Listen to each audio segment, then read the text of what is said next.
Hey guys, this is Benner. So today I am going to be doing a review. I get all my art supplies from a art store in Copenhagen called Kreatima. Now, Kreatima is my heaven. I am telling you, that's just the heaven of mine. The prices are amazing, the products are super nice. You can get a lot of different brands in there, like Winsor & Newton, Faber-Castell, Carandash, and a lot more. Also Liquitex. I did not want to mention Liquitex because it's acrylic paint and I hate acrylic paint. But yeah, anyways, that's kind of the store. And today I'm going to be trying out their watercolor bookmark pad. And I am so excited because I love making bookmarks. I have actually done a series on my channel where I make bookmarks, but today it is only about Kreatima. So let's get into it. So what matters most to me when it comes to watercolor paintings is the sketch. And you can kind of see right here that I am not going into the details right now. I am just lazily getting my my shapes in.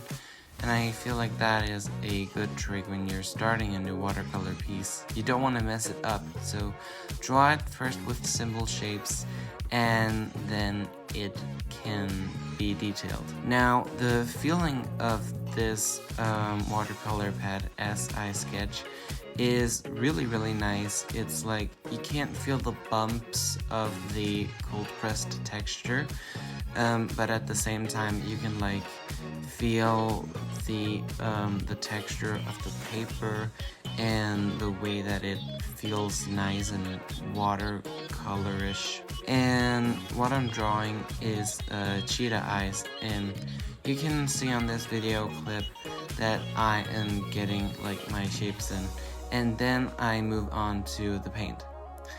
And of course I am going to place my reference picture up in the left corner so that you can draw along and watch along if you want. Spoiler ahead, this will actually look like the tiger from K-pop Demon Hunters, Genu's tiger. But yeah, it's not a tiger, it's a cheetah. And right now I am laying out the shadows. I am deciding where the cheetah's first structure is. I am just laying down a base color for my bookmark. And you might think it's just a bookmark and you don't need to be all serious about it, but I am very serious when it like comes to all sorts of art, but especially this because it's my favorite art store and I don't want to screw a piece of paper up that I bought. So right now I am marking in the orange in the eyes, as you can see in the reference. I'm not gonna make that blue because it's like that would be kind of weird. So yeah, but you can see that I am going into like some of the rougher details now, like where the individual hairs are and where I want the hairs to go on the cheetah.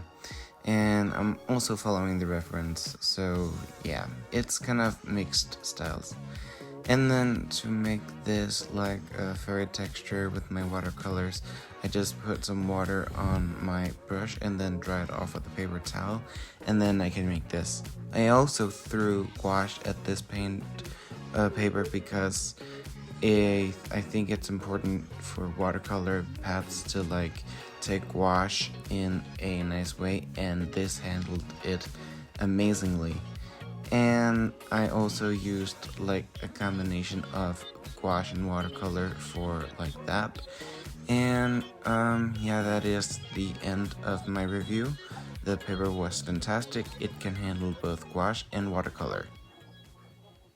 So, yeah, now that I am done reviewing, out of 10 brushes, what would I rank it?